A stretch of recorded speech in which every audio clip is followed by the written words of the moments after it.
It is said that the Yogini temple rituals unfolded in the liminal hours of the night. Imagine being gazed at by those powerful and unsettling forms of yoginis. Some of them do not even have a human face. They have animal heads. But why would Tantra alter the body in such strange ways?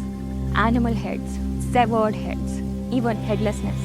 Indian spiritual and tantric iconography returns again and again to embodied transformation, to disrupt our ordinary sense of identity, and to enable us to imagine those states of power, perception, consciousness that are beyond our familiar human persona.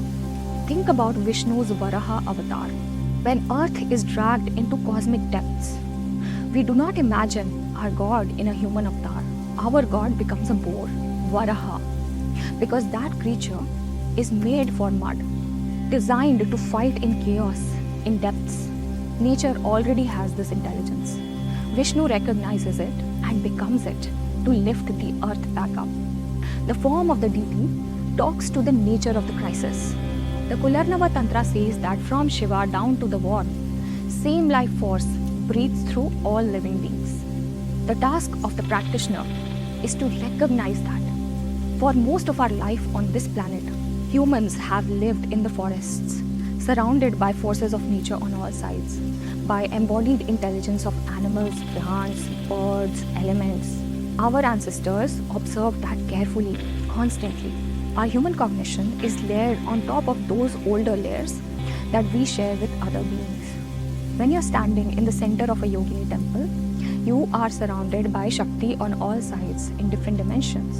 And that is just like being in the forest. The yoginis remind us that we still carry memories of that wilderness, not out there, but right here in our psyche. Even Buddha, even Mahavira, they did not get awakened inside glass walls, stone walls. They practiced, meditated in the forests. Their moksha was tested in those raw conditions. But the point is not to just go out there and expose ourselves. What the traditions provide is upaya, skillful means for the consciousness to recognize its own nature.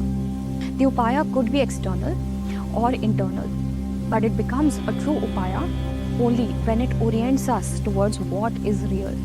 And perhaps the animal heads of the yoginis are an upaya because they make us see those dimensions of Shakti that we are definitely living but have not yet learned to recognize in ourselves.